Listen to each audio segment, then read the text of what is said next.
What is going on, Dragon Ball fans? Welcome back to another Dragon Ball fan manga review, where today we're going to be reviewing the fan manga entitled Dragon Ball Multiverse, which of course is a fan manga set within its own timeline involving characters from both Dragon Ball and Dragon Ball Z. But the overall concept of Dragon Ball Multiverse involves fighters from different quadrants and parallel worlds in which come together for this grand multiverse battle to determine which universe and team is superior than the rest. And for many years now, I've been reviewing Dragon Ball fan concepts and mangas, so today we're going to be diving further into this manga chapter to further understand the gravity and nature of Dragon Ball Multiverse. So we begin with Dragon Ball Multiverse manga chapter number 5 with the Saiyans and the Namekians having to forfeit their matches and having to leave the tournament, with one of the tournament holders having to say, but wait a minute, don't you want to stay for the finals? In which case both the Namekians and the Saiyans say no, we want to save ourselves from further humiliation, in which it is announced that universe number 10 forfeits, in which now we have Kakarot from universe number 13 versus Cat from universe number 6, in which we see Kakarot there and he says, okay,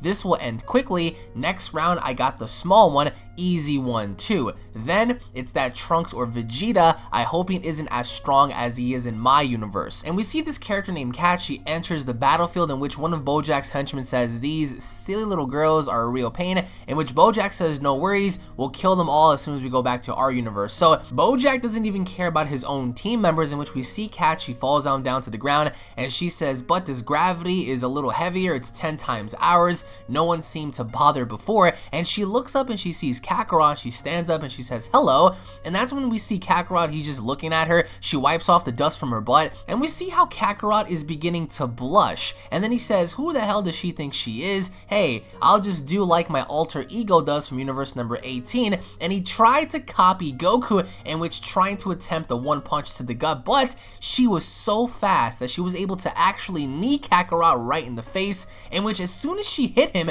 we see how she slowly removes her knee, and he says, huh, not bad at all. And she's standing there and she says, wow, like he isn't even scratched, in which then she goes on the offensive and saying, you can hide your energy very well, I see, and she begins to attack him, and as soon as she tries to outmaneuver him, we see how Kakarot just uppercuts her in the mouth, with Kakarot having to say, very well, but the energy isn't the only way to find you, and we see how she stumbles back, she's saying, damn it, he isn't even using 1% of his power, I can't even win like this, I didn't want to use this, but she begins to twirl around, and Kakarot's like, what's happening? And then she's standing there looking all mesmerizing and seducing, and she says, my handsome warrior. So it looks like she's seducing him, in which Kakarot says, she's so gorgeous, and we see her lips are all juicy and wet, and she says, you shall lose this match for my pleasure. And then we see how she's seducing him, she walks on over, she grabs him by the head, and she says, handsome stallion, declare that you forfeit. And we see how all of a sudden he grabs her arm, and she's shocked by the idea that he broke out of the spell, and in which then Kakarot says, I love you, bear my child, which was like really crazy, because, you know, then he follows up by saying, you will come with me to my universe, now get into my 13th balcony. And then she's like, okay, but you have to forfeit first. And then he says, silence, and he slaps her. This is like domestic violence. So he slaps her and he says, do as I say, woman. And then she's like, go to hell. She flicks him off, she gives him the bird, and she says, what the hell do you think you're doing? And then he kicks her right in the mouth, which is pretty intense, and then he says, silence. So he's beating the crap out of her, which is crazy, because at first, you know, she's seducing him, and he falls for it, and then he says, I love you, give me my child, we're gonna go to my universe, and we're gonna get the hunky-dory, you get what I'm saying? And as soon as she says no, he punches her, so she's like, he's a total lunatic, I mean, what the hell, I give up, so she gives up first, and in which, you know, we see how he's about to punch her again, and all of a sudden Vegeta arrives and he grabs Kakarot's arm and saying, hit her again and you're out of the tournament, or worse, we could all be sent back. And then Kakarot's like, Vegeta, what are you doing? In which Vegeta looks at the woman and says, and for you, you'll think twice before turning on a pervert. And in which we see how Kat's on the ground and she says, a pervert? With the ring announcers having to say, by forfeit, Kakarot wins the match, please give some space on the ring for Cell from universe number 17 against Dabura from universe number 11. And Cell is just so relaxed, he says, finally, and we see this little Cell Jr. behind, you know, the bigger Cell, Cell, and in which he also says this tournament is way too boring, I'm never on the ring, but at least there are many promising adversaries here. And we see Vegeta, which is pretty cool because he's on the ground, and with his finger he's trying to like boil down exactly when he's gonna fight Goku. So he says, first I beat down Trunks, and then I have to beat this guy, and then Trunks is like, what? And Vegeta's like, not you. And we see how then he says, then I take the winner between Pan and the other Kakarot, and then he says, hey Pan, lose your next match and make me happy. And she's like, wait, why? And then she says, if you refuse to do so, I'll hit you. And in which he's threatening Pan to give up her match because he really wants to fight Kakarot, in which Pan says, no, but this is great, with Vegeta having to say, nope, it's a randomness of rounds. And then we see Cell and Dabura step onto the ring, with Vegeta and Pan having to argue in the background. Now this is very intense because Dabura says to Cell, it's time to show the world a real demon's worth. And Cell just seems to be standing there unfazed by this until Dabura goes on the offensive and he elbows Cell right in the mouth. So he punches Cell in the mouth, he goes up in the air, and he seems to be blasting on down onto the arena, and then we see how Cell is just standing there after the blast hit the ground, and he seems to crack his knuckles, and he says, interesting. And then that's when Cell flies up in the air, and he knees Dabura really hard in the chest. Now this was always a fight back in the day to where every single Dragon Ball fan had made the comparison of what if Dabura actually fought Cell, but even with that we see how Dabura quickly grabs Cell, goes behind him, and begins to unleash these massive ki blast upon Cell, and Cell was kind of like baffled by this at first, and we see how Cell just, takes all these blasts to the back, and once the smoke clears, we see how Cell says, you really brought it, with Dabura saying such reflexes, he is really strong, and that's when Cell says, same for you, in fact, you're probably the strongest fighter I ever had a chance to meet, with Dabura having to say, of course I'm the strongest, I am the Lord of the Dark Kingdom of the Demons, in which, Goku's there and he's like, wait, he didn't improve? With Gohan having to say no, he is exactly at the same power level he was in the beginning of the Cell games, in which we see Vegito standing there, and he says, well, we all know it's impossible that he didn't improve within 27 years, with Gohan having to say Dabura is also identical in terms of power, with Piccolo having to say that's normal for Dabura, he doesn't seem to be the kind of person to train like Frieza or his family, in which we see Dabura, he kind of leans his head back, and he begins to spit, and as soon as the spit goes towards Cell's direction, Cell uses the energy barrier, in which prevents the spit from touching him, in which Dabura charges right back at Cell, and he's trying to break the barrier, in which, Dabura does break the barrier upon using a hammer strike, and we see how the barrier pops, and Dabura seems to be tired, and he says, such a waste of energy, in which Cell points his finger up in the air, and he says, well now, try to dodge this, and he starts shooting out death beams, and Frieza notices this, and he says, but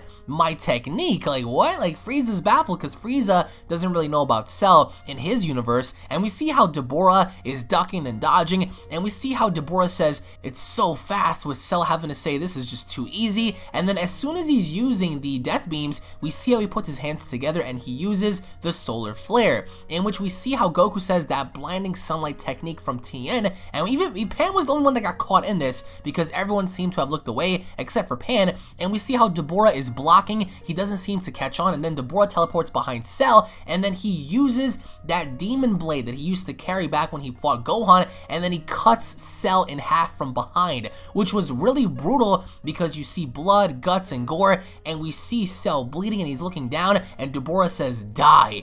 And as soon as he does that, Cell grabs onto the blade, and he looks behind Dabura and says, are you only capable of attacking me from behind? And Dabura's like wondering like what the hell is going on because Dabura doesn't know that Cell is able to regenerate. So Cell says, anyway, you can't kill me with this even to begin with, in which we see Dabura saying, ha, that was only in half open body, and your arm is cut off, what are you gonna do? And Cell says, well this, and we see how he regrows his arm, his wounds are healed, and then Cell says, so, what were you saying? And Dabura's like, what the hell? Because Dabura had never seen this before, as we pan into Dragon Ball Multiverse chapter number 6, and we see how Dabura's like, wait, but how? You should have been heavily wounded, with Cell having to say, yeah, take this, and then he unleashes the special beam cannon, in which penetrates Dabura right through the heart, which was pretty brutal, and then we see how the other Saiyans are like, wow, being affected by such a simple technique.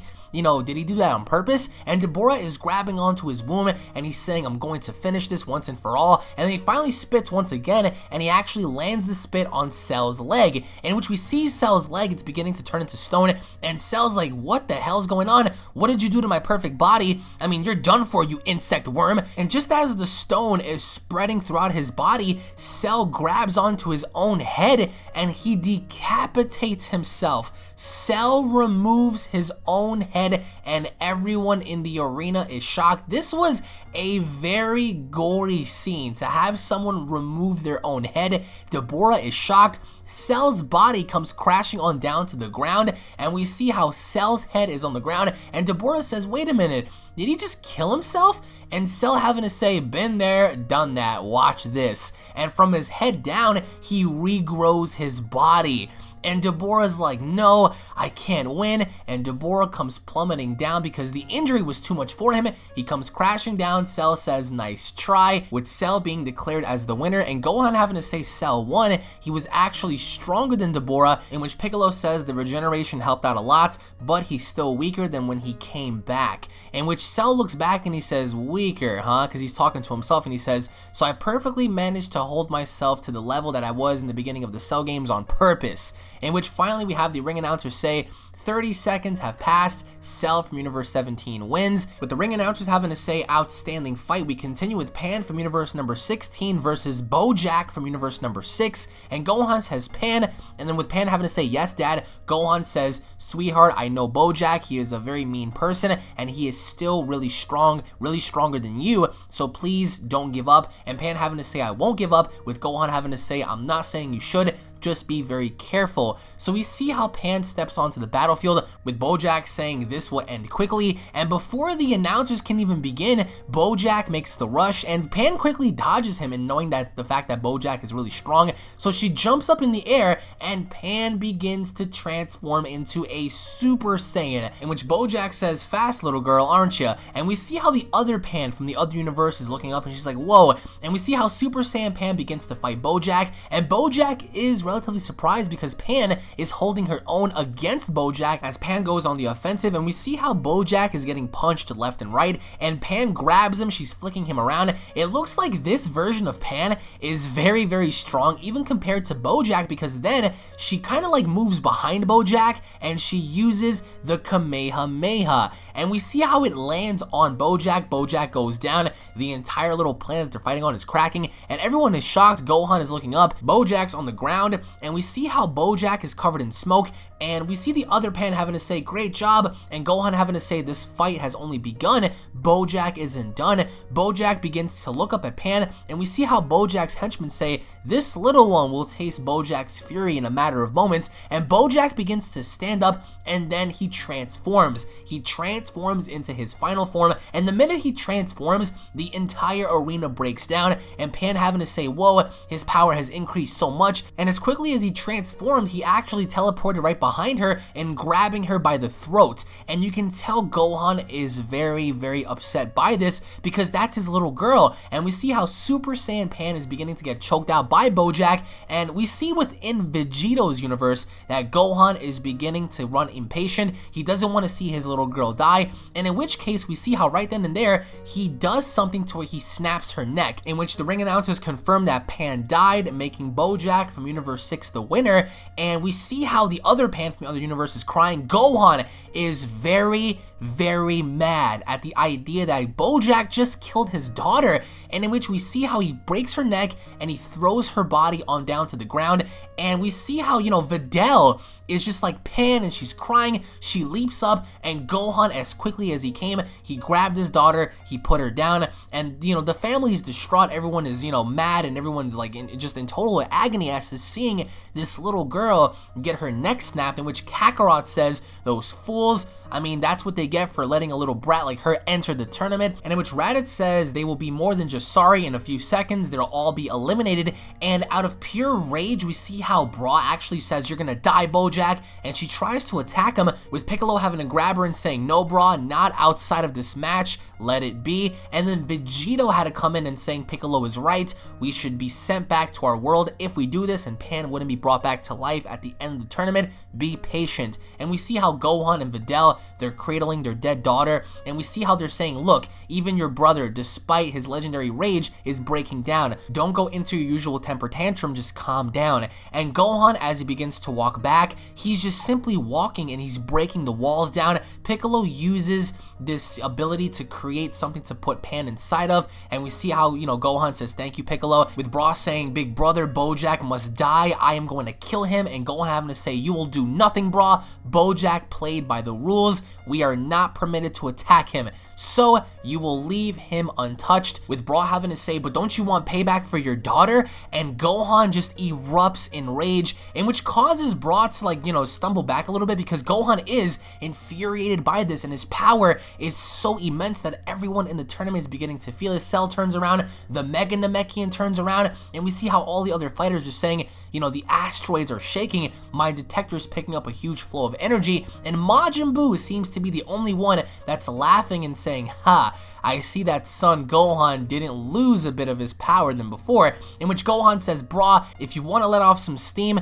then hit me, but don't put your participation in danger and Pan's resurrection with it. If you want to let off some steam, hit me right now." And Bra is just like, she's shocked. I mean, she's not going to hit him, and everyone is silent, in which we see our own universe, and we see how Pan says, "Dad, I think I'll stop here. I don't want to die too," in which she says, "She was a lot stronger than me too. I'm far from this level of fighting." And then we see how Gohan says, "Pan, you could be as strong as her if you want to be. You are identical. You will transform in time." And we see how Bra says, "The other Bra is not identical to me. We don't have the same father," in which she also says, "And I can't become a Super Saiyan." And Vegeta kind of shits on her by saying, "You probably could if you trained a bit more." And that's when Bra says, "Not interested. Did you see that hairstyle?" And Vegeta, classic Vegeta, becomes really mad and saying, "What did you just say?" As we see Babidi and Majin Buu, with Babidi having to say, "Well, wimps, my Dabura is dead too, and I'm not complaining about it.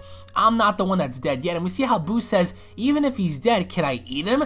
And which is pretty crazy, because Buu wants to eat someone's dead body. It's like, well, how much cannibalistic can you get? And then the ring announcer says the next match was about to be Kuraku from universe number 10 against Tapion from universe number 3. And then we see how Tapion is there, and he says, "So it's a forfeit. Tapion wins the match," as it looks like this person wasn't even there, in which Tapion says, "I don't mind that at all." And then the ring announcer says, for the match after that, we ask for Salza from universe number 8 against Krillin from universe number 9. And Goku says, "Krillin? I didn't see him." And then we cut back and we see Tien and Yamcha, and there's this person wearing this turtle hermit gi. He's holding Roshi's stick. He's resembling Roshi from the original Dragon Ball. Of course, this is from a different universe, in which we cut back and we see how Krillin turns around, and it's the older version of Krillin. This is Master Krillin against Salza, and Salza gets into the ring, in which, you know, Krillin also steps into the ring and saying, "My shell doesn't weigh quite as lot as it does in the ring,"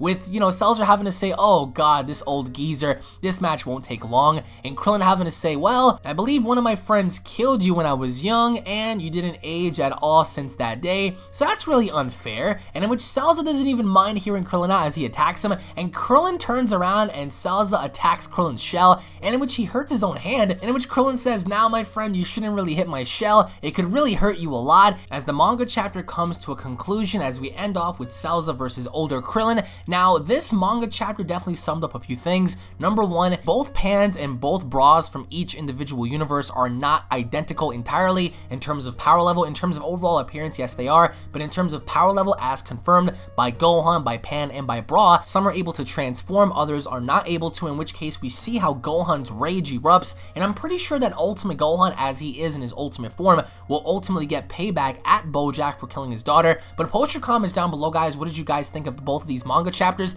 Did you guys enjoy them? Did you guys guys disliked them. What did you guys like the most? Post your comments down below, guys. Thank you all for watching. If you guys are fans, don't forget to hit that subscribe button, guys, on your way out for more news, information, and updates alongside manga chapter reviews. If you guys enjoyed the video, make sure to slap a like down below, tune back in for more, and I'll be seeing you all in the next Dragon Ball Multiverse manga review. Take it easy, guys. Peace.